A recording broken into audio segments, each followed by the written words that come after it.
Okay, well, welcome everyone. I'm extremely encouraged to see so many faces and so many different corners of the university, people from outside of Oxford. It is proof that Eugene Rogan is the ideal inaugural lecturer in this series. So welcome to all of you, and especially to Eugene. My name is Christian Sonner. I am the Margoliouth Fellow in Arabic here at New College. I am also an Associate Professor of Islamic History in the Faculty of Asian and Middle Eastern Studies. And it gives me great pleasure to welcome you to this inaugural Margoliouth lecture on the history of the Middle East. As all of you know, Eugene Rogan, Professor of Modern Middle Eastern History, Director of the Middle East Center at St. Antony's College, will be our speaker. Because this is the first Margoliouth lecture, if you'll permit me, I will give a bit of background on what we are doing here at New College before introducing Eugene. Now, the reason for this happy occasion is that Arabic returned as a taught undergraduate subject at New College in 2024. Along with this, the college welcomed its first postgraduates in adjacent subjects from the Faculty of Asian and Middle Eastern Studies. Now, the study of Arabic at New College goes back to well before 2024. The greatest Arabist in the college's history was D.S. Margoliouth, 1858 to 1940, for whom my fellowship and this lecture are named. Margoliouth was the leading scholar of Arabic and Islamic studies in Great Britain from the late 19th century until the early 20th. Margoliouth came up to New College as an undergraduate in 1877 and was elected a fellow in 1881. In 1889, he was appointed as the Laudian Professor of Arabic, a position he held until his retirement in 1937. During this period, he published widely on Middle Eastern history, Arabic literature, and Islam. He was a famous polyglot, a master not only of Arabic, but also Greek and Latin, where his interest began as a schoolboy, also Syriac, Hebrew, Ge'ez, Sabaeik, Turkish, Persian, Armenian, and Sanskrit. Tough to beat. Active in religious and social causes, Margoliouth was ordained to the Anglican priesthood and, among other things, was a keen supporter of the Oxford Women's Suffrage Society, along with his wife, the distinguished Syriacist Jessie Payne Smith. Margoliouth is thus a fitting patron saint, as I like to think of him, for this new era of Arabic studies at New College. We honor Margoliouth's legacy through this lecture, taking place for the first time in 2026. We hope it will become an important part of the college's academic calendar for a long time to come. It's the hope that Margoliouth lecturers will be historians of stature, creativity, and vision, who through their work demonstrate the relevance of the past, often the very deep past, for understanding the Arab and Muslim worlds today. Few will need reminding of the importance of the Middle East in global affairs. Just open a newspaper. In spite of this, historical literacy about the Middle East is often wanting, and so this lecture series is envisioned as a modest contribution to spreading knowledge of this important region, not only here in Oxford, but abroad. Now, before introducing our speaker, a few words of gratitude. First, I wish to express my thanks to Mr. Farouk Touqan, an old member of this college, who has generously and enthusiastically provided funds to support the study of Arabic in our early years. Today's lecture is made possible through his generosity. I'm also grateful to Mark Curtis, our development director, for supporting this and other Arabic-related initiatives in the college. Second, I wish to thank our warden, the senior tutor, and the fellows of the college for restoring Arabic as a subject here at New College. At a time when the humanities seem to be contracting at many universities, it is immensely encouraging to see one of Oxford's great colleges invest in the subject. Expanding opportunities to study Arabic, the Middle East, and Islam is only a good thing for Oxford, for Great Britain, as well as for the world. Third, I want to recognize the assistance of college staff who have helped organize this lecture in one way or another, First, Hassan Hamid, head butler of the SCR, and his team, who have arranged for refreshments, including a reception that will take place just outside after the lecture. I want to thank Flory Harmer, who has produced splendid publicity for this event, as well as Sophie Teasel and her team here in the new space for arranging this beautiful lecture theater. And finally, I want to draw your attention to a new online exhibition entitled Babel, Arabic, Hebrew, and the Languages of the Levant at New College Library, Oxford. This is a digital record of an in-person exhibition that took place in November to coincide with a symposium that we held to celebrate the life and legacy of Margolioth himself. The online exhibition contains interesting information about Margolioth as a person. It also highlights our amazing, little studied collection of manuscripts and rare books that relate to the Middle East. And for this, I thank our librarian, Christopher Skelton Ford, as well as his team for producing such a fine website. So I encourage you to all find it. Now, on to the main event. It seems fitting that the first Margolioth lecturer at New College would come from within our own parish, so to speak, or an adjacent parish. Oxford's most distinguished, best-known historian of the Middle East is, of course, Eugene Rogan, professor of modern Middle Eastern history, fellow of St. Antony's, and director of the Middle East Center. Eugene is an academic historian as well as a public intellectual. Immersed in the sources, cultures, and languages of the region, yet also attentive to current events and the capacity of history to shed light on very modern dilemmas. In my view, this makes him an ideal first Margolioth lecturer. Eugene's passion for the Middle East began in childhood, spent in part in Beirut as well as in Cairo. He completed his undergraduate studies in economics at Columbia, followed by an MA and PhD in Middle Eastern history at Harvard. He taught briefly at Boston College and Sarah Lawrence College before taking up his post here in Oxford in 1991, where he has remained ever since. As professor of modern Middle Eastern history, as well as director of the Middle East Center, Eugene is the successor of the great Albert Hourani, who died in 1993, who did so much to advance the study of Arabic, the Middle East, and Islam here in Oxford and outside. Eugene's first book, based on his Harvard thesis, was Frontiers of the State in the late Ottoman Empire, 1999, which focused on Transjordan. And starting in 2009, he published a series of best-selling books aimed at academic as well as general readers. These included The Arabs, A History, 2009, The Fall of the Ottomans, The Great War in the Middle East, 2015, and most recently, The Damascus Events, the 1860 Massacre, and the Destruction of the Old Ottoman World, 2024, all published by Basic Books and Penguin.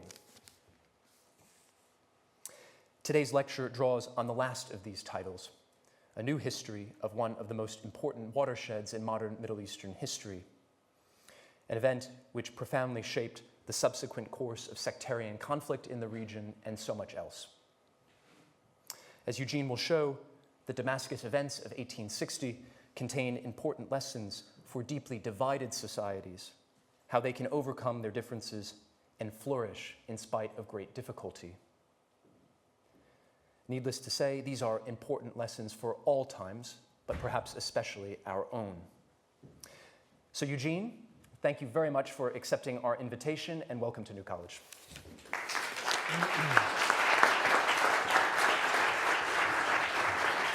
Thank you, Christian.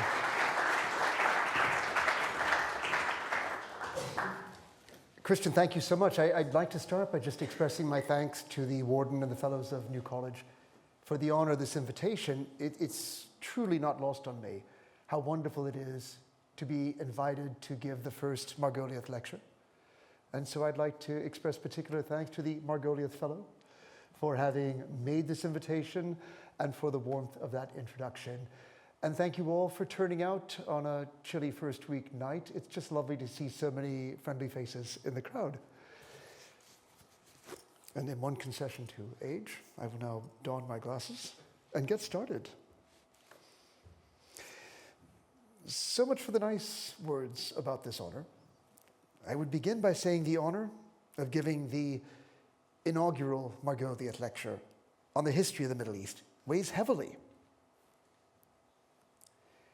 I have sat beneath the steely gaze of David Samuel Margoliouth's portrait in the faculty room of the Oriental Institute for decades now, suffering from imposter syndrome.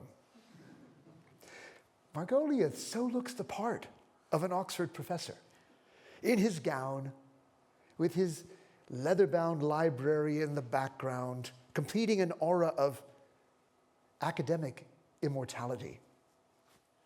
There's a romanticism to the man who shares that aura of adventure with the great Victorian travelers and explorers who drew capacity crowds to the Royal Geographical Society or the Royal Asiatic Society to share their latest discoveries. You could see him mingling with Speke or Burton or Gordon or Doughty, an Orientalist, and proud of it. To make matters worse, I have had but limited academic contact with Margoliouth's legacy. As a modern historian, I've never really had to draw on his scholarship, which focused on classical Arabic and Islamic texts. But I did have the privilege of knowing one of his students, his successor in the Laudian chair, Professor Freddie Beeston, who kindly befriended me when I first came to Oxford in 1991.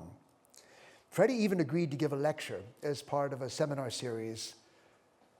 You might remember this one, Sebastian, that it was organized by Jeremy Johns and by Stephanie Daly, looking at tribes in history across the centuries. It was probably Freddie's last public lecture. It was 1993 or so. Shaking hands with Freddie was to reach back to his own student days when he would have been one of Margoliouth's very last students. Freddie completed his BA, brilliantly of course, in Arabic and Persian in 1933 and completed his doctorate in the year of Margoliouth's retirement in 1937 under the great man's supervision. But having known Freddie Beeston hardly qualifies me to speak in honor of D.S. Margoliouth. But I owe the inspiration for tonight's lecture to my host and colleague, Christian Zahner, who shared with me a Margoliouth text I should have known, but had never encountered before. Cairo, Jerusalem, and Damascus, three chief cities of the Egyptian sultans, published in New York in 1912. Margoliouth did on occasion break with arcane scholarship to write for the general audience, as Christian noted in his address to the Margoliouth Symposium last year, pointing to works that he wrote on the life of the Prophet Muhammad, the development of early Islamic thought, and on classical Arabic literature. In Christian's words, composed for popular audiences, reflecting Margoliouth's reach well beyond the cloisters of Oxford. Cairo, Jerusalem, and Damascus is clearly one such book. Margoliouth was approached to provide a text to accompany paintings by an artist named Walter Tyrwhitt of the three cities named in the book's title, on the grounds that he was, in Margoliouth's modest words, an occasional visitor at those cities. Writing in the third person, one finds the first person so vulgar, Margoliouth explained why he accepted the commission. The chance of being associated at any time in his life with the fine arts constituted a temptation which he was unable to resist. Now, I've given you an example of Tyrwhitt's work from the book, and I must say that this work strikes us today as rather garish in composition, quite a contrast with Margoliouth's severe portrait that I just had on the screen. But it tells us something about the man, that Margoliouth was moved by these paintings to write this book. This was then a more intimate book than usual, driven by his love of the three cities and of Orientalist art. Adding to the intimacy of the commission, he enlisted the services of his wife, Jessie Payne Smith, whom he refers to as Mrs. Margoliouth, to revise or rewrite the paragraphs on architecture in which he deferred to her greater authority. Now, where I'm unable to engage with Margoliouth as a scholar, I too have been an occasional visitor to Cairo, Jerusalem, and Damascus.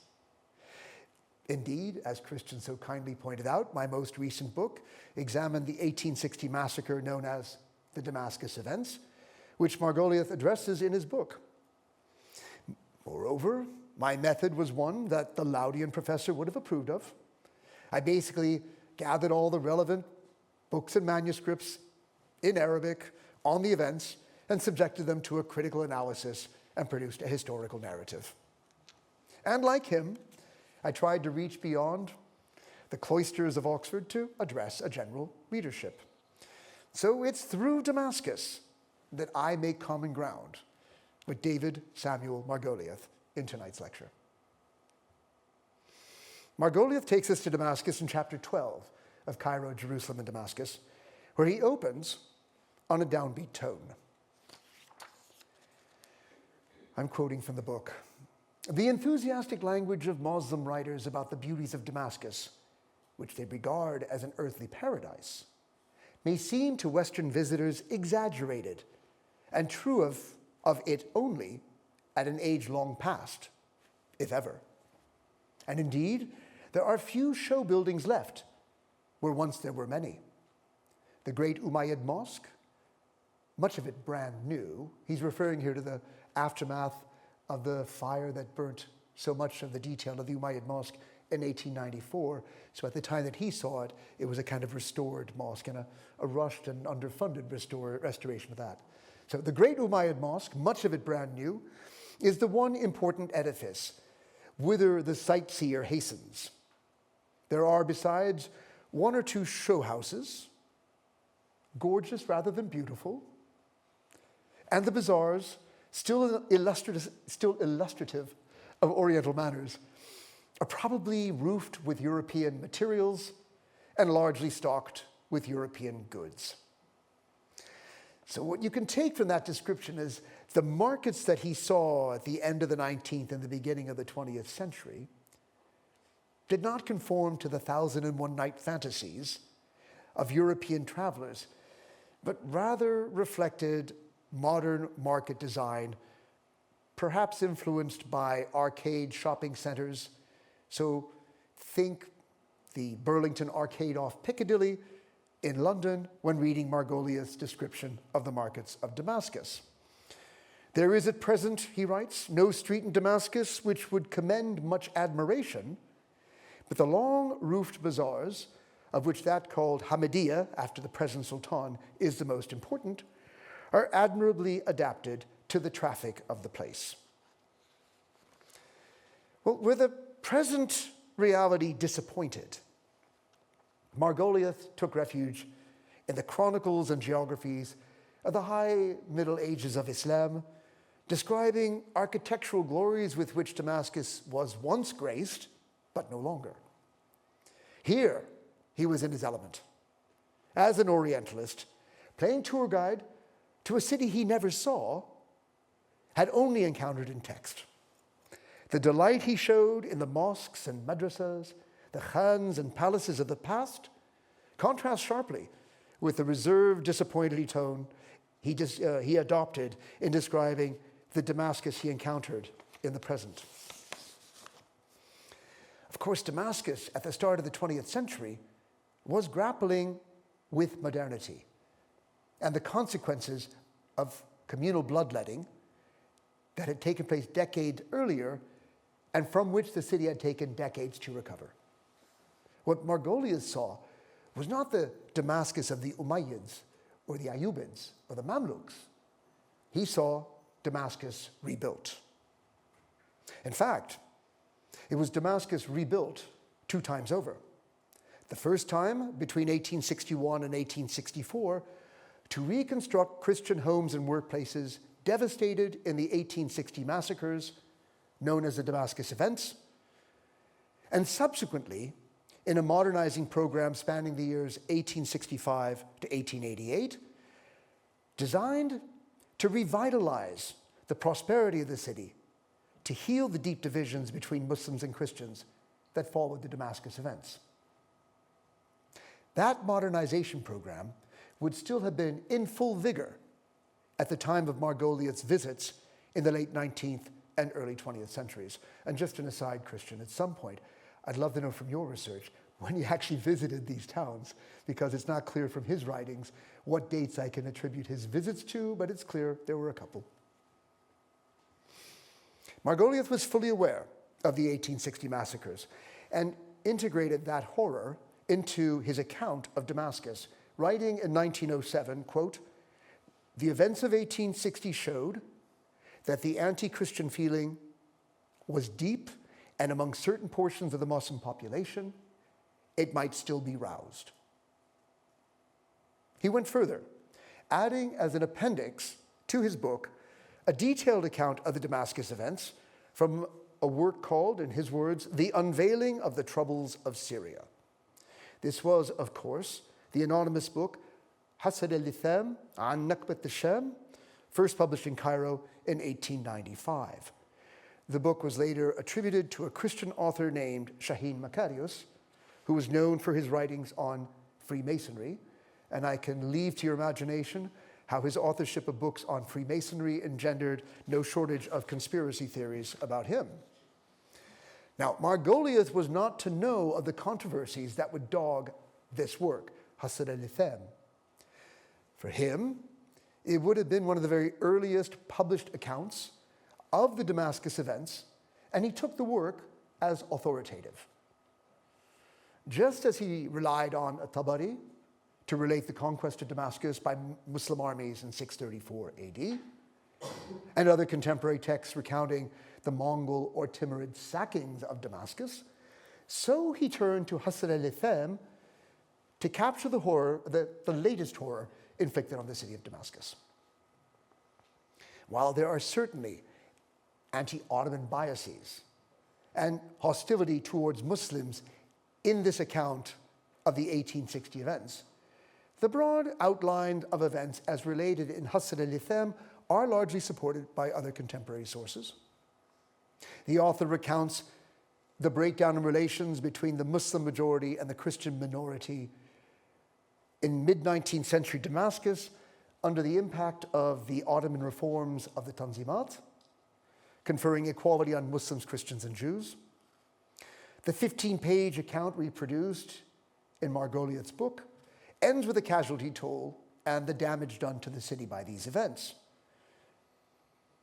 He writes, "The number of slain in Damascus and its suburbs was 6,000.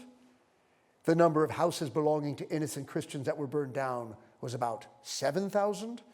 And the amount of money pillaged and looted was not less than £3 million.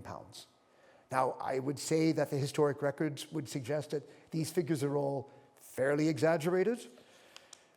Actual figures for those killed in Damascus were probably closer to 5,000. Of houses destroyed, I would say the number is more like 1,500 than 7,000. And in terms of the losses in money and in property, well, we'll come to that later. But the point being, we have already in Margolioth's book a sense of the kind of impact that the Damascus events had on the history of the city. While excoriating the Ottoman governor and the elites of Damascus for their role in the events, the author of Hasad al-Litham celebrated a small circle of notables with Algerian Emir Abdel Qadir at their head, who combined forces to rescue thousands of Christians from massacre. Through their efforts, some 85% of the Christian community of Damascus survived the horror. This was, on the face of it, a good outcome. However, the survivors were absolutely destitute. They needed everything: housing, clothing, food, the tools of their trade, money to rebuild their lives. Under the scrutiny of the great European powers, the Ottomans set about a process of retributive justice, taxation of the non-Christian communities of Syria, and the payment of indemnities to the Christian survivors to allow them to rebuild their homes and resume their lives. This would prove the first rebuilding of Damascus, and is a story I tell in my recent book on the Damascus events. Now, with all due respect to DS, I was in the hands of a better guide to mid-19th century Damascus than that author of Hasr al-Litham. My journey to Damascus was provoked by the discovery of the Arabic reports of the first vice consul of the United States appointed to Damascus, a local intellectual and medical doctor named Mikhail Mishaqa. Appointed in 1859, Mishaqa's reports cover the year leading up to the massacres, the events themselves in which Mishaqa was caught up and grievously wounded, and then the decade that followed the events as Damascus reemerged from the ashes. His reports had the benefit of immediacy, being written at the time without all the biases of hindsight that influence all memoirs. I've read them all, and there is no source comparable to Mishaqa's reports for capturing in granular detail the difficult process of rebuilding Damascus. On Mishaqa himself, there is so much more to be said. He is, in fact, the subject of a brilliant intellectual biography written by Oxford's own DPhil graduate Peter Hill called Prophet of Reason, and I cannot recommend the book to you more highly. By all accounts, the best educated man in Syria, Mishaqa was endearing to his friends, but argumentative with authority. A convert to Protestantism, he engaged in an exchange of fiery polemics with the Greek Catholic patriarch Maximus Mazlum. He picked fights with Ottoman officials for perceived slights. He was, by our standards, a deeply flawed individual. He married a 12-year-old girl. He kept a female slave, an awkward situation for a man representing a country about to dissolve in civil war about the issue of slavery, among other causes. But for our purposes, he knew everyone. He had access to information from Ottoman and European statesmen alike, and he had skin in the game. He was nearly killed. His house was totally destroyed. His property was completely stolen. And in his pursuit of indemnity, he reveals to us the tortuous task that all the Damascene survivors had to pursue towards reconstruction. The first phase of rebuilding Damascus took 4 years and was conducted under the watchful eye of the Ottoman foreign minister, Fouad Pasha, appointed by the Sultan as minister plenipotentiary to resolve the twin crises of Mount Lebanon and Damascus in the summer of 1860. Fouad's first task was to restore law and order to a riotous city, while many of the Christians in Damascus sought refuge in the citadel of the city or by taking flight to Beirut. Fouad quickly arrested, tried, and executed 57 civilians, including several notables of the city, by hanging, and then went on to sentence 110 policemen or military irregulars, militiamen, to death by firing squad.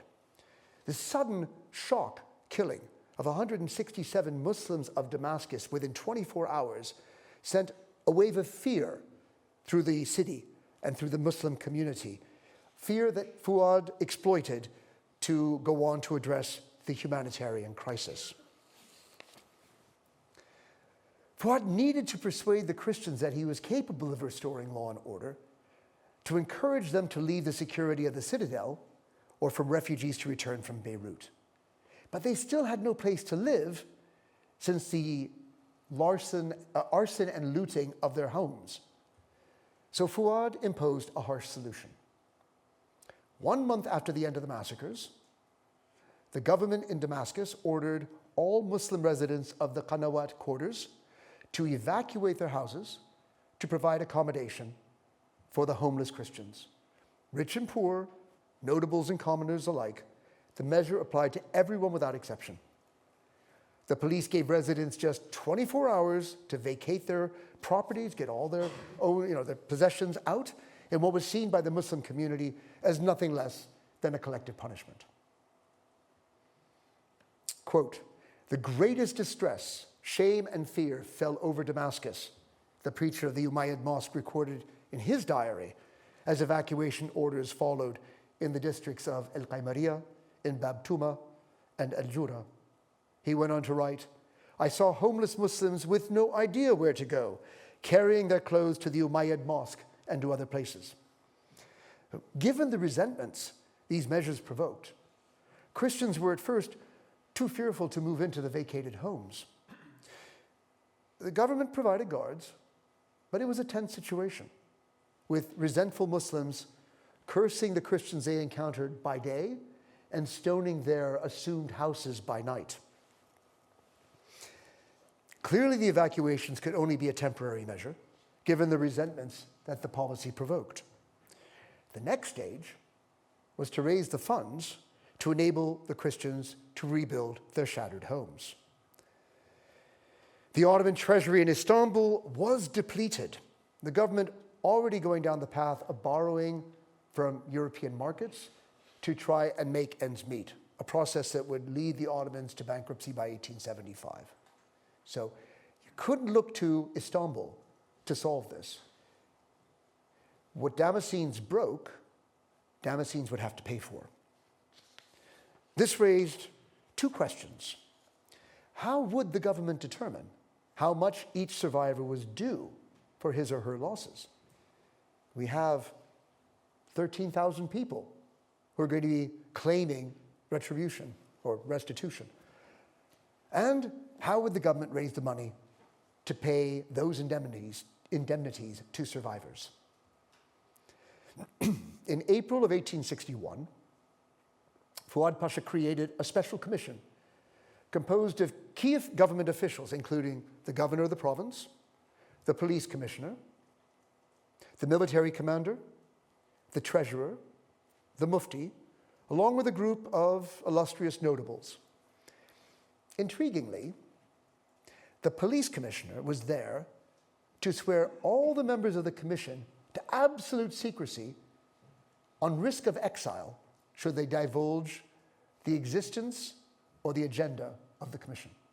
Top secret. I go back to the preacher of the Umayyad Mosque who writes in his diary, "Yet the rumor spread in confidence that they were assessing the values of Christian houses and stolen property." Damascus was a sieve when it came to secrets. The formation of the quote-unquote secret commission was clearly the talk of the town. Mikhail Mishaqa, the American vice consul, reported on it in early May, adding that 2 Jewish members had also been appointed to serve.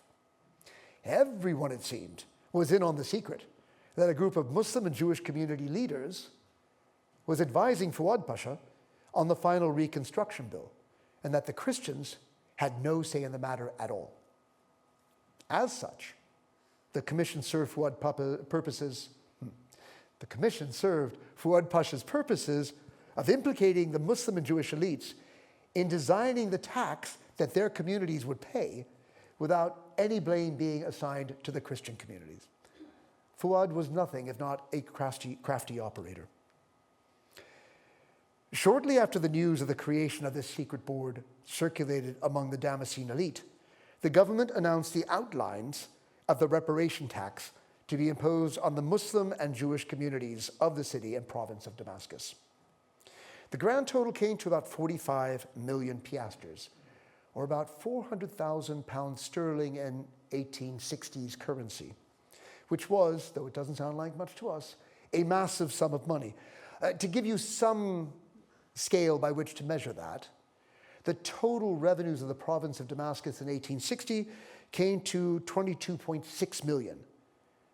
Fouad's proposing a fund of 45 million, basically 2 years of revenue to try and make the indemnity fund. So it would represent double the tax burden on Muslims and Jews to compensate the Christians, which of course was perceived as yet another collective punishment in which those innocent of any attack on Christians are being forced to pay for the crimes of others. No matter how big the riotous mob was, it was still a fraction of the city of Damascus. Yet all Damascenes, and for that matter, people outside Damascus and in the various districts of the province of Asham, were forced to pay for the crimes of others. But in Fouad's reasoning, there were no innocents in Damascus. The only people he spared this levy were those Muslims who intervened during the massacre to rescue Christians, and they were spared the tax. Amir Abd al-Qadir al-Jazairi and his Algerian volunteers, first and foremost. There's a hilarious story about how many Damascenes applied to the Emir for a letter confirming that they themselves were Algerians too. The government saw through this very quickly and they were all dismissed. But true story. The tax, as I said, was resisted by many too poor to make the heavy payments. And by September of 1864, when the government closed the books on this levy, only half that total was raised, about 22.5 million.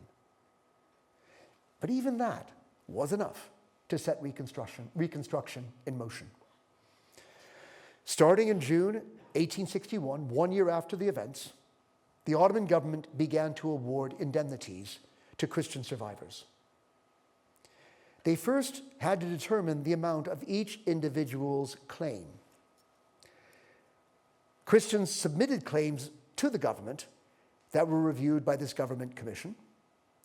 In most cases, most claims were offered a fraction of what was requested, or as Mishaqa reported, perhaps the total allocated to one of the claimants in return for reparations for their houses and restitution of stolen property would not suffice to rebuild half his house. We have better evidence than that.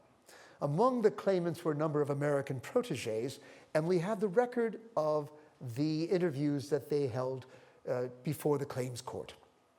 Yusuf Arbini was an Arabic language instructor at the Greek Orthodox school in Damascus, who became an American protégé for the work that he did with American Protestant missionaries. He submitted the claim for 85,000 piastres for his house, library, and personal possessions. 4 witnesses who knew Arbini personally and had visited his house were summoned to testify to the veracity of Arbini's claims. And you can imagine the difficulty of the situation. In filing a claim, of course, they had no receipts. There were no bank accounts to try and demonstrate how much cash someone owned. There were records on the valuation of real estate in Damascus that could be drawn on, but real estate in Damascus depreciated very quickly. And so an established house sold for a fraction of what it cost to build the house. Let us say you lived in a 40-year-old house. It'd probably be valued at 25% of what the construction cost of rebuilding that property would have been. So even the kind of actuarial evidence available to Damascenes disadvantaged claimants. So you had to have people, who knew the claimant come before a panel and testify that this was a reasonable claim. So here's what one of the testimonials reads, and it gives you a really blunt snapshot of a middle-class Damascene Christian household. They wrote, his house, this is Arbini, his house had 7 rooms with mediocre furnishings, consisting of divans, carpets, tables, chairs, a coffee service, and kitchen implements. He had a good library. We insult the furnishings, but we like the library. He had a good library of some 300 manuscripts and books in Arabic on scientific, historic, religious, and medical subjects, worth between 20 and 30,000 piastres. He also owned some surgical instruments. The claimant was well dressed, as were the rest of his family. His wife wore jewelry typical of the middle class. A woman of her class typically would own jewels and clothing worth between 15 and 18,000 piastres. So that's a typical testimony given before these commissions to try and reinforce a given individual's claim. In the end, the authorities awarded Arbini a total indemnity for the house and home, rounded out to 50,000 piastres, or about 72% of his original claim. So it gives us some insight on how the process was conducted. Claims, once they were established, were paid out in 4 installments. The first payment was in cash and would be made only to those who were resident in Damascus and applied the payment entirely towards rebuilding their houses. If you took flight from Damascus after the events and made life in Zahle or Beirut, you were not given compensation for your losses. It would only go to those who came back to Damascus and could only be used to rebuild their homes. The second payment would be made in kind, in wood, to assist with rebuilding. And if you look in the photograph on the screen, you'll see there's only one second-story building, and if you look carefully, you can see it's actually being rebuilt. That is the first green shoot, a photograph taken in 1862 of the rebuilding of Damascus. And leaning up against that rebuilt second floor, you'll see tall logs. This is from the second payment in kind of building wood for the second installment of the indemnities. Needless to say, a great deal of deforestation of woodlands surrounding Damascus took place to supply this timber. No sooner did reconstruction commence than the Christians living in evacuated Muslim houses were served eviction notices. The measure imposed great hardship on the Christian community, whose houses were not yet habitable, but it gave them every incentive to make rapid progress to get a roof over their head.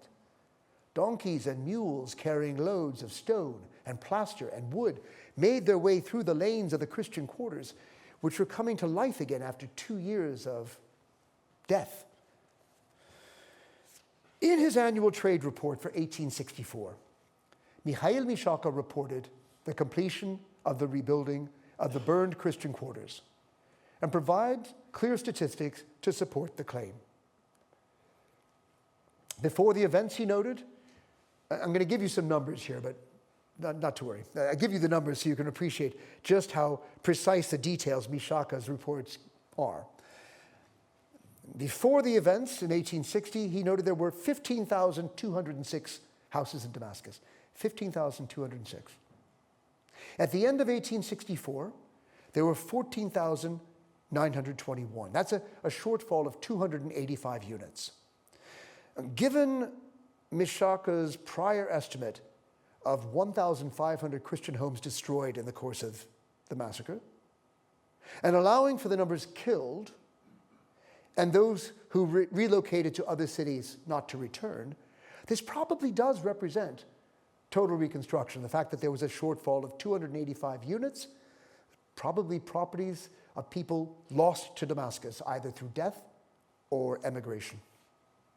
The number of shops in the city, interestingly, actually increased since 1860.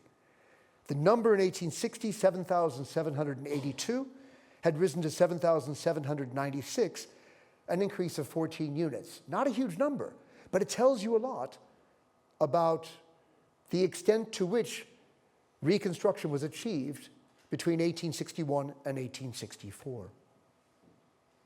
The Christians were getting back to work as well, with 3,000 looms in 1864. Down from pre-events numbers of 3,500 looms at work before the events, but given that the looms were pretty much all destroyed in the course of the events, the fact that 3,000 looms were back in operation in 1864 is, to me, a sign that Damascus, by 1864, as the good doctor has told us, was rebuilt. Rebuilt, but no one would say, after all the traumas of the previous 4 years and the cleavages that had emerged in society, that Damascus was back to normal. The first rebuilding of Damascus had been completed on the cheap. The houses were very rudimentary, and their residents struggled to make ends meet. Initially, this left reconstructed areas impoverished and vulnerable to the forms of criminality common to disadvantaged neighborhoods in any big city. Taverns cropped up near places where people gathered, some surprising places. We have taverns next to police stations. We have taverns next to the bathhouses. We have taverns next to the mosques. all contrary to municipal regulations. Respectable residents frequently complained of drunken and disorderly men committing assault and robbery. Prostitutes worked the streets of Bab Tuma, scandalizing the honorable people of the city. Criminals and prostitutes made common cause to protect each other from arrest. The police and the Mukhtars were accused of complicity, accepting bribes from the very criminal elements that they should be policing or arresting. Residents despaired that security has been lost in Damascus.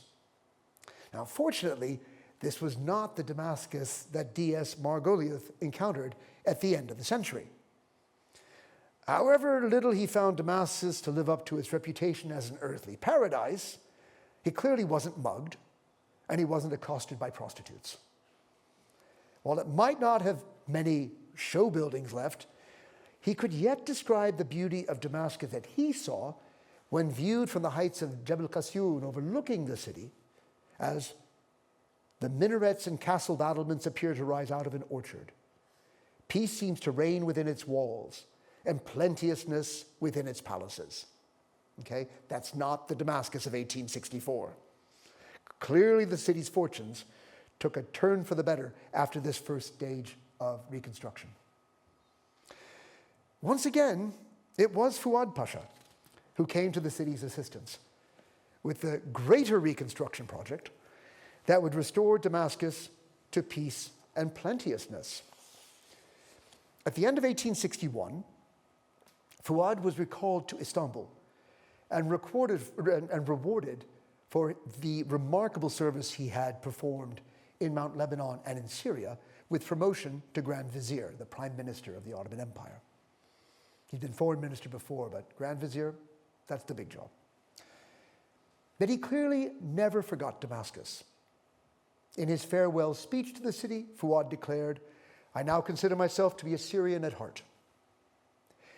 He recognized that the city needed a major injection of funding and better governance. Working with one of his most brilliant colleagues, the reformist statesman Midhat Pasha, they drafted one of the landmark pieces of Tanzimat legislation, the 1864 Provincial Reform Law. The law was applauded by the British press at the time as a masterpiece of legislation that, if properly carried out, would be adequate in every sense to ensure the prosperity and protect the lives and property of all nationalities and creed in the empire. It sounds like just the thing for Damascus in 1864, protecting prosperity and protecting lives and property. One of the features of the law was the creation of super provinces through the merger of several pre-existing provinces. The law was first applied to the troubled Balkans, the site of numerous Christian separatist movements, where the provinces of Niš, Vidin, and Silistria, today in modern Bulgaria and Serbia, were combined into a new super province of the Danube, the Tuna Vilayeti, with Midhat Pasha as governor.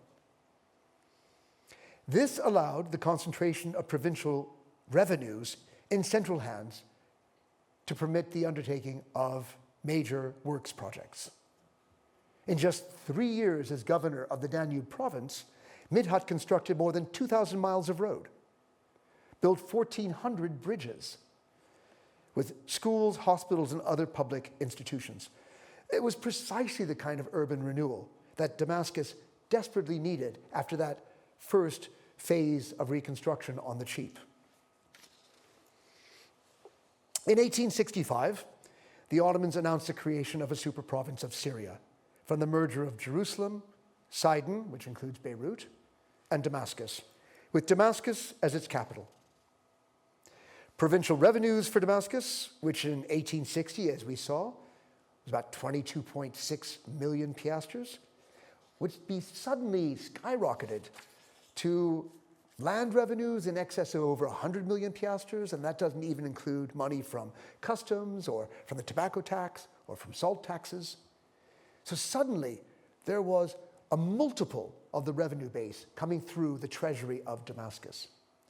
Now, all that money was not to be spent in Damascus alone, but as the capital of the super province, Damascus would undergo a makeover that would endow the city with extensive public works. Major new roadworks were laid, as we saw in the Danube province, beginning with the Beirut-Damascus highway that was actually inaugurated previously in 1862, so it actually predates the super province. But from there, a grid linking Damascus by road network to towns and villages across the province accelerated the transport of goods and people across the province and was a major accelerator for provincial trade. Along the roads, the Ottomans laid telegraph lines, expanding rapid communications that proved particularly important for the exchange of intelligence among merchants, giving security for the conveyance of goods, as well as for the government to be able to intervene more rapidly and more effectively whenever provincial troubles might arise. Telegraphs linked Damascus across Greater Syria, to Istanbul, and to the wider world. So Damascus, through these measures, entered a new age of connectivity through roads and telegraphs. Next, the governors set about urban renewal, widening Damascene streets that had been laid in medieval times to accommodate donkey and mules, to now be able to deal with wheeled traffics, the carts and carriages that were coming down the road network to the city and markets of Damascus. Between 1863 and 1871, works to widen the streets in the commercial center of Damascus continued apace. I can see your eyes glazing over. This does not sound dramatic, but it was a major remake of those markets in the center of the city and was accelerating the rate within which wheel traffic could be bringing goods in and out of the city. Along with widening of streets came a new level of investment in the commercial center of the old city. In 1875, a leading Muslim notable named Ali Pasha al-Murahli endowed a new market, linking the government center in Marji with the traditional commercial center of the city. Souk Ali Pasha, people like to name their souks after themselves, represented a bold new form of urban design that combined 86 shops around a central courtyard with 2 cafes, a reading room, and a fountain. The upper stories provided office space and accommodation for visiting merchants and a hotel for general visitors. In the evenings, rooms were given over to public performances and readings. It was a meeting space for all Damascenes, Muslims, Christians, and Jews alike. That's important. We'll see there'll be more. In 1878, the reformer Midhat Pasha, who first led the Danube province, was appointed governor over Syria. And shortly after taking up his post, Midhat Pasha launched the second major commercial development in Damascus, Souk Midhat Pasha, stretching over 470 meters. And you can see in the photograph, it's actually the barrel vaulted structure towards the background of the photograph. 470 meters, the market proved one of the biggest urban development schemes Damascus had yet witnessed. Taking the ancient street called Straight as his focus, Midhat ordered the raisings of buildings along the south side of the road to provide a wide, paved, and even straighter street capable of accommodating two-way wheeled traffic in the largest and most modern market in Damascus yet. The third and greatest of the renovated markets was Souk Hamidiyya, flanking the ancient citadel, which achieved a 10-meter breadth, unmatched in the city. So 10-meter roadway, the width of the roadway, with 2-story shops covered by a barrel roof completed between 1886 and 1889. That's a very dark image, but you can see Souk Hamidiyya here in the lower end extending towards the citadel of Damascus. Now, these new souks might have disappointed Margolioth. Quote, bazaars, probably roofed with European materials and largely stocked with European goods. But this represented progress to Damascenes. As one Damascene boasted, in 1898, on the occasion of the visit of the German Emperor William II, quote, "The souks of Damascus are famous for their spaciousness and beauty, so that even some European dignitaries said that they did not have any architecture to rival some of the souks of Damascus." Okay, credit the Damascenes for a little exaggeration, but the civic pride really shines through here. They loved these new markets. This was the face of progress. They didn't want to go back to 1001 Nights. They wanted beautiful markets that would be the envy of Europeans, and that's what they were getting in this second phase of reconstruction. And again, these new markets provided common ground where Muslims, Christians, and Jews might converge to do business, perhaps even to socialize. Prosperity has a wonderful way of encouraging people to leave behind past antagonisms. The government spending spree in Damascus continued apace as the government itself invested in new buildings and offices.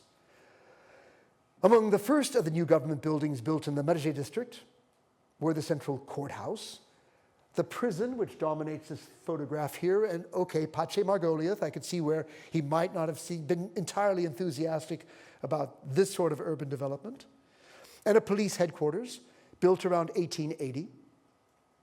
In 1883, the local government erected a new post and telegraph office tucked between the central courthouse and the new commercial complex of Souk Ali Pasha. And those are the buildings that feature on the right side here, the courthouse and the post and telegraph office. 2 luxury hotels added to the, and this, by the way, is staring at the jail you were just looking at. You have this sort of the bridge with the water running under it, with people walking over it here. So you've seen 2 sides of the streets of that Margolioth play. Several cafes provided leisure space for visitors, civil servants, and townspeople who flocked to the government buildings to conduct their official business. A new theater, Masrah Zahr Dimashq, or the Flower of Damascus Theater, provided a venue for increasingly popular dramatic performances. We have reports of the management interrupting a performance in 1911 in which 1,100 members of an audience overfilled a theater with capacity of 800. Presumably even then they had fire regulations, and the theater owner chased 300 out to restore whatever was legal for 1911 Damascus. The development of Marja only accelerated at the turn of the century with a city hall, a land registry office, and a new sarai or government office built between 1894 and 1910, just the time when Margolioth would have been a visitor to Damascus, in what we could only describe as an unprecedented burst of urbanization.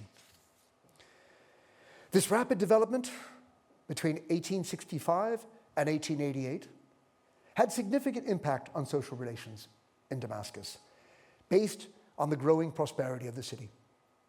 The major building projects obviously provided work for masons and artisans, so the working people of Damascus got jobs building all these buildings. Within the new government buildings, there are many new jobs for educated Damascenes, and government jobs were highly prized. A regular salary, a good pension, respect. Moreover, in keeping with the terms of the 1864 provincial reform law, jobs were distributed among the different religious community of the city, the Muslims, the Christians, and the Jews. This meant that each morning, Damascenes of all faiths would converge on the government offices in Marja Square as they went to work in the courts or the post office or the government sarai. They would take their breaks in the same cafes and probably crowd to the same performances of popular plays. The barriers between Muslims and Christians in Damascus, raised by the horrors of 1860 and the pressure of that first phase of reconstruction, began to fall in places like Marja Square. In March of 1888, the government of Istanbul conceded to a long-running petition from the notables of Beirut and separated their city from the superprovince of Syria to become the capital of a new province of Beirut. No longer would tax revenues from the booming port city fill the coffers of Damascus. But by 1888, that millennial project known as Damascus had been revived and had achieved sufficient economic prosperity as to sustain its standard of living. In Margolioth's words, peace within its walls and plenteousness within its palaces.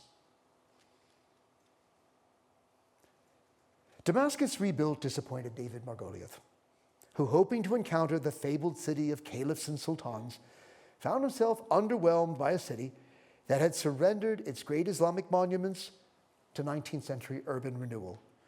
Shopping malls, a big prison, a post office. I can sympathize. It's why we find Fez so much more charming than the malls of Dubai. But the Damascenes he described, or rather the Damascus he described, of peace and prosperity, was nonetheless a great success story against the tragic background of the 1860 events. The Ottomans managed not just to oversee the reconstruction of the devastated Christian quarters, but to invest in urban renewal to the benefit of all communities in Damascus, mending relations after a deeply divisive trauma. The healing was not entirely complete in 1907, judging from Margolioth's ominous remark.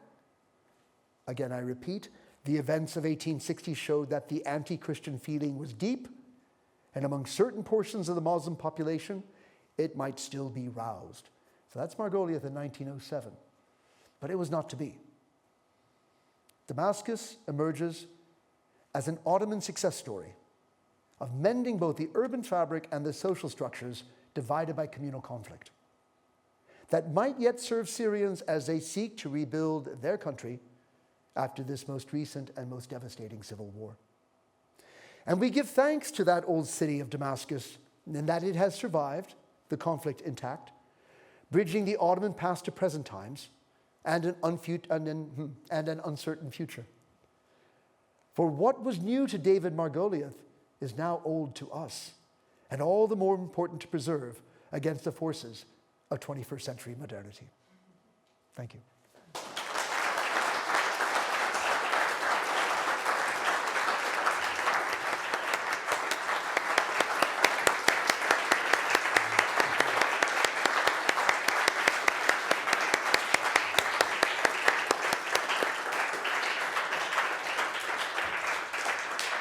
That's the longest applause I've ever gotten. Super. I paid them all.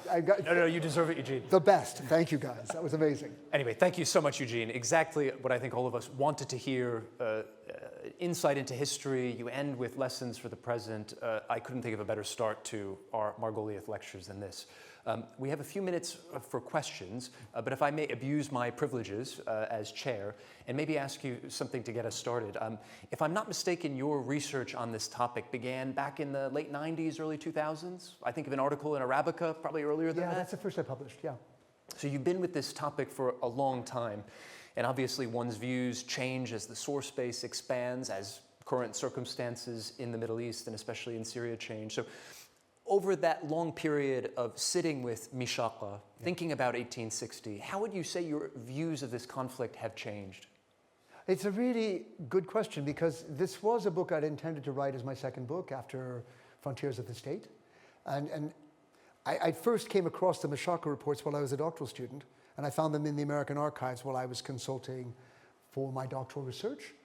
And I couldn't believe these documents that had actually been misplaced in the archive had never been consulted by other scholars. It was a gold mine. So I photocopied every page, as you do as a doctoral student, right? And put it away for the next book project, thinking ambitiously of, one has to think about tenure at some point. And so when I came to, after the publication of Frontiers, I went to Istanbul to go to the Ottoman archives. I went to Damascus to go work in the Markaz al-Wathaiq Tarihiyya in Suqsaruja, the equivalent of the Damascene National Archive, to keep adding.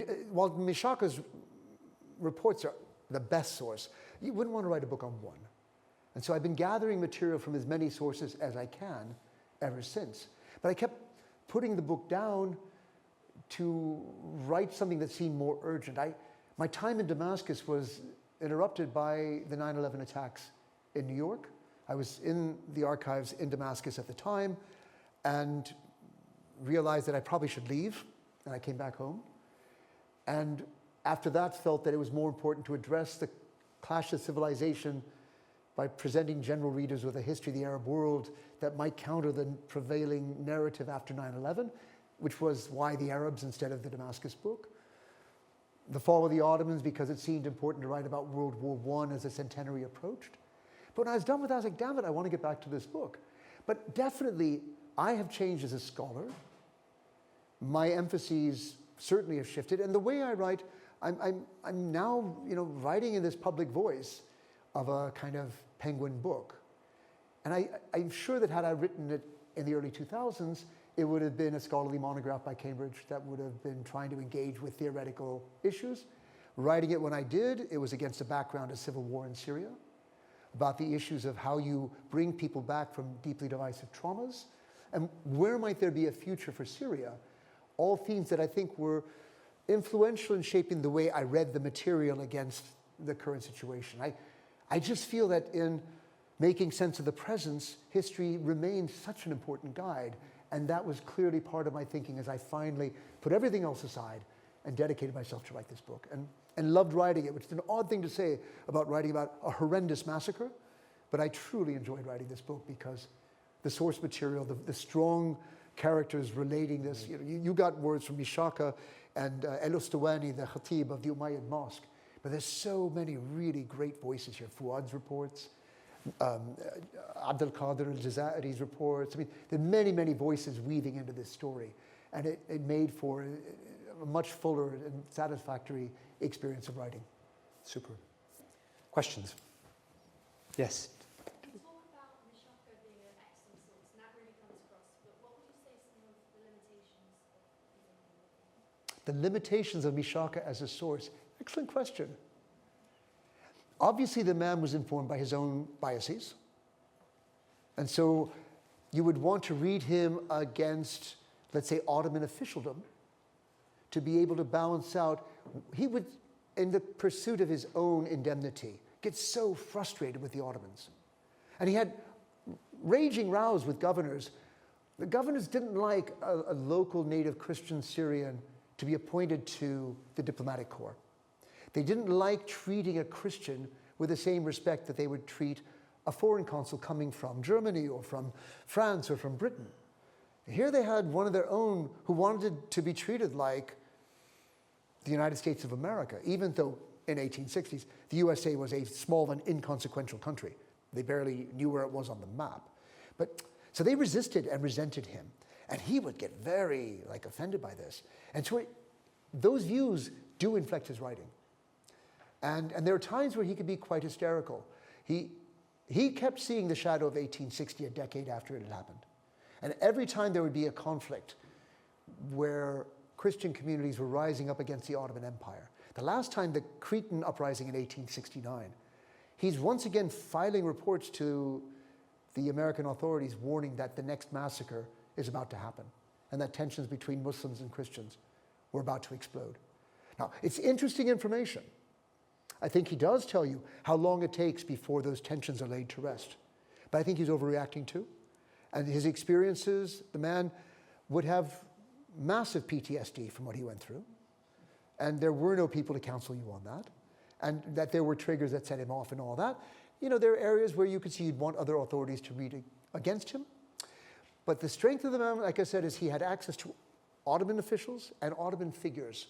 And he was regularly drawing out that official material in his reports to the Americans.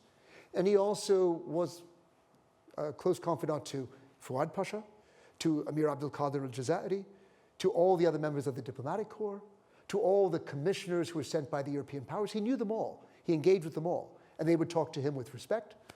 And in that sense, he's just a remarkable source. Thank you so much for such an interesting talk. My question is, you talk about Margolioth's kind of disappointment at the urbanization of Ottoman Syria, but at the same time you mentioned that he was aware of the horrors that happened in 1860. So did he ever kind of hint at a different way that these horrors could have been overcome, a kind of more Ottoman way, or was he just disappointed in general by the kind of European influences? I don't want to overstate his disappointment. I just, in reading what he had to say about the Damascus he saw in the present time, he didn't have a lot of praise to heap on the city. And it's a bit of a contrast for those of us who have frequented Damascus in the 20th and 21st century, because when I was a kid growing up in Beirut, Beirut was in love with modernity, and it was tearing down Ottoman-era buildings to put up high-rise apartment blocks, okay?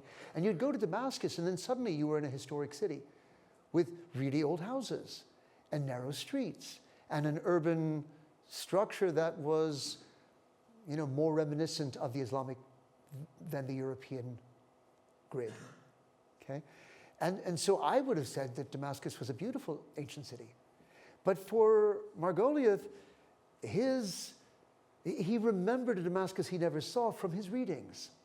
And he regretted or lamented what had fallen down or been pulled down. And he didn't think that what had been put up since was architecturally distinctive.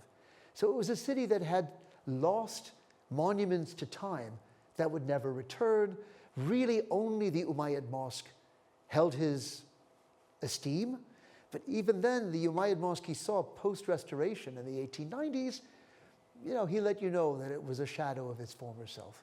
And that's where I see, but you know, I think Margoliouth probably was a romantic who loved past monuments more than what the modern world was bringing. And he probably wasn't thrilled by changes going on in London or in Paris either. You know, I don't know him well enough, and you would know better, but I would suggest that maybe there would be a general nostalgia for past treasures that were lost by the race towards the modern. What do you think? I think that's a good analysis of his character. Yeah, I mean, he was, as you said earlier, Eugene, I mean, he was an old-fashioned Orientalist in this sense, immersed in his texts. So I imagine, like many people, and perhaps I put myself in this category, whose initial introduction to these cities is mediated through medieval sources. Right.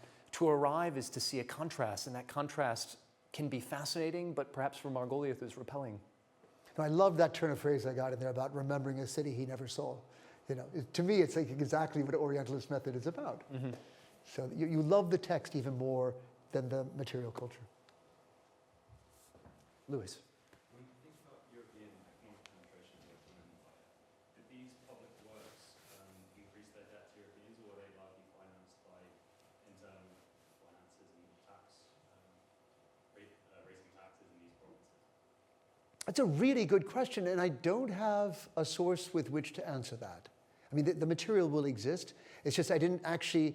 Mishaqa retires in 1870, and his son takes over. And I follow the developments up to 1888 and the break-off of the province of Beirut, because that was quite a clutch point where if the city hadn't achieved takeoff, economically speaking, it might have failed. But clearly, it had achieved enough prosperity that it was still on the ascendant. And so I actually haven't gone into that. But by the 1880s, the Ottoman Empire has already declared bankruptcy. That's in 1875. And so it has already had to surrender certain sources of revenues like fisheries, like paper taxes, salt tax goes, by the by, tobacco revenues. So we know that the Ottoman treasury's capacity for funding major works would be limited. I'm going to say that this is what perhaps the expansion of revenues that came with economic growth was allowing governors to do to maintain urban development. And there might well have been a certain amount of public-private partnership going on here. So Souk Ali Pasha was built by a private individual. You know, I'm not sure how much the governor, you know, Midhat Pasha, drew on state funds or private funds to do Souk Midhat Pasha. And I'm not sure with Souk Hamidiyya, but also these markets were money-generating investments. There would be rents for those shops, you know, and taxes from the trade that goes on in them. And the more economic activity you generate, the more prosperity you generate, the more you can tax. So I'm going to say that it's going to most likely have been, given the bankruptcy and the limits of the central government's finances, another mark of the economic dynamism that Damascus was able to generate surplus that would allow them to continue development. I think I saw Henry's hand. Yeah, Henry, and then we'll go to you. Thank you for such a brilliant lecture. You spoke about some of the constraints that the Ottoman government or in Damascus faced, kind of dealing out the kind of appropriate punishments, as let's say, after the massacre. This week in Syria, there's been pretty high profile, like bringing to justice of a major, like Assad regime officials who perpetrated massacres. And I wondered how you viewed the constraints the kind of current Syrian government is facing in kind of being able to balance this kind of act of justice whilst also the like complexity of forming a new government and how that might reflect based on like what happened after 1816. That is such a good question.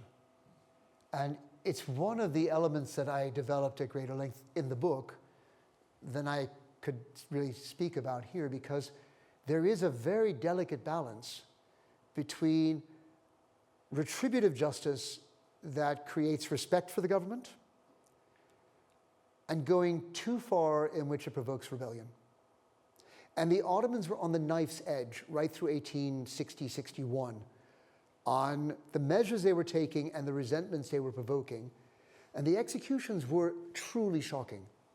And there were more. I mean, it culminates, the governor of Damascus at the time of the massacre, accused by many of being complicit in the massacre.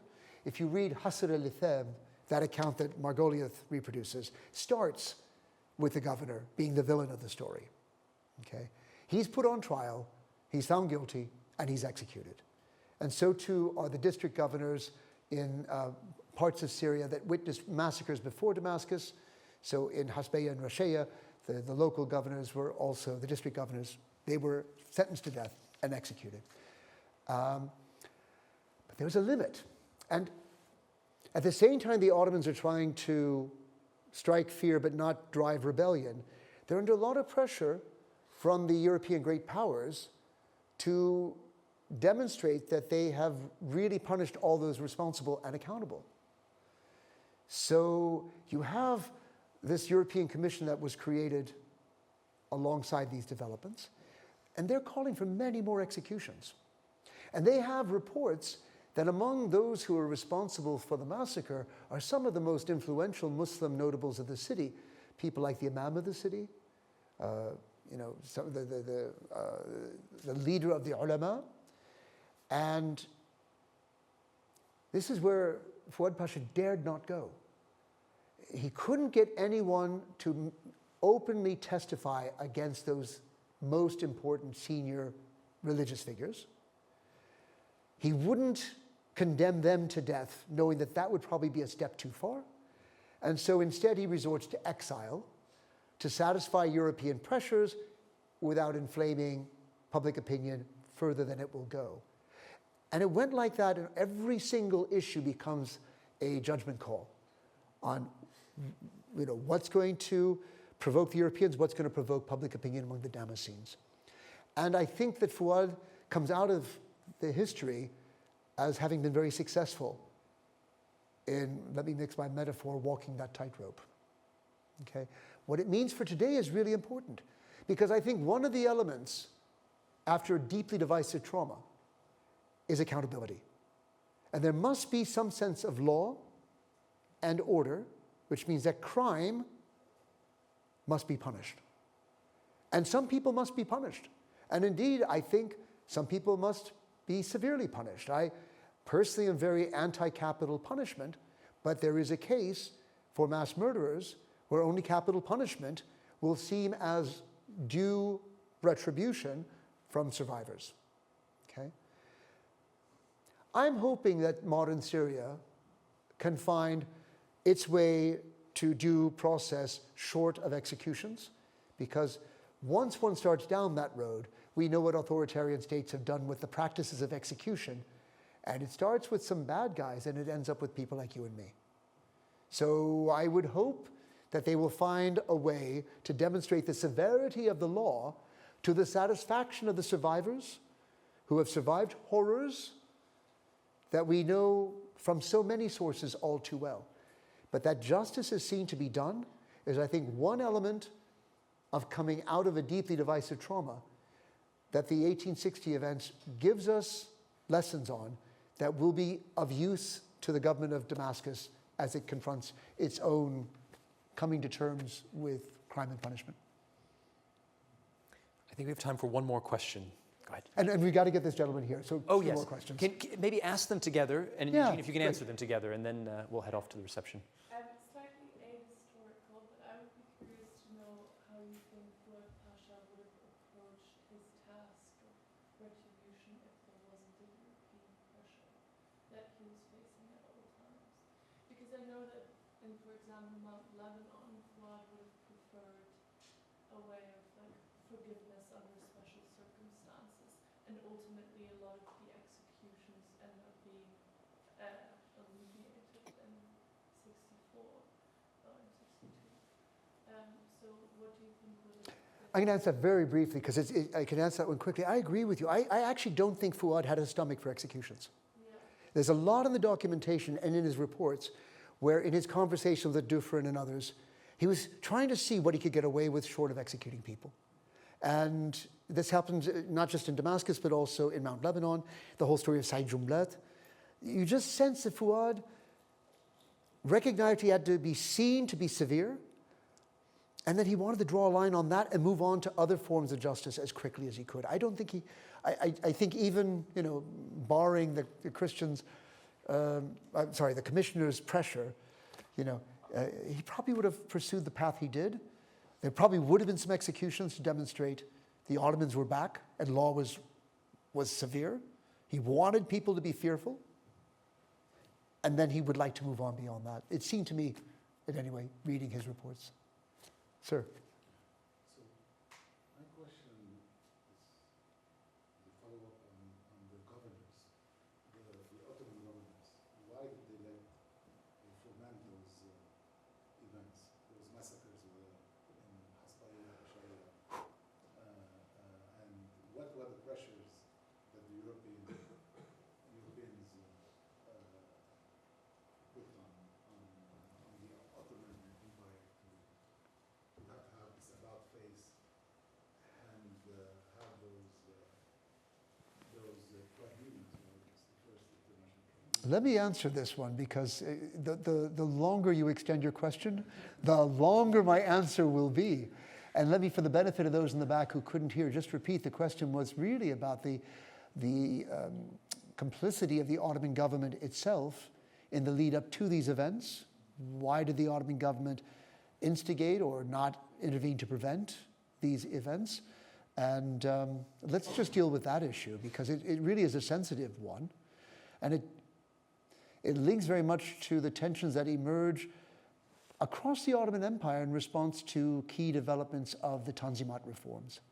And I think the Ottoman Empire was under a great deal of pressure by the European powers who used protection of Christian and Jewish communities to intervene as a pretext to intervene in Ottoman affairs. And the Ottomans, to try and take that pretext away from the Europeans, took an extraordinary measure of overriding centuries of Sharia law by conferring legal equality on Muslims with non-Muslims. And for pious Muslims in the Ottoman Empire and conservative members of the Ottoman government, that was a reform too far.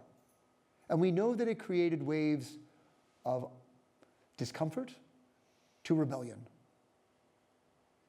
And so I think part of the story of what in the unfolding of events of 1860 might be attributed to complicity by the Ottomans, to me it looks like Ahmed Pasha and others like him might have been motivated by letting things take their course to demonstrate to the state that dangerous reforms that go against Islam, where the Sultan fails in his duty to protect the religion of state in his role as Khalifa, Caliph, to undertake measures that are actually contrary to religion. But I don't have a document in which it's written exactly that that's what inspired them. You're left trying to intuit from what people say and do what their motives might have been. But that would be the best answer I could give you from my reading of the key players, that they were in some ways resisting elements of the Ottoman reforms where they just felt they were getting out of line with the practice and cultures of the Ottoman Empire. A good point on which to end. We invite all of you to join us in a reception that's happening just outside this room.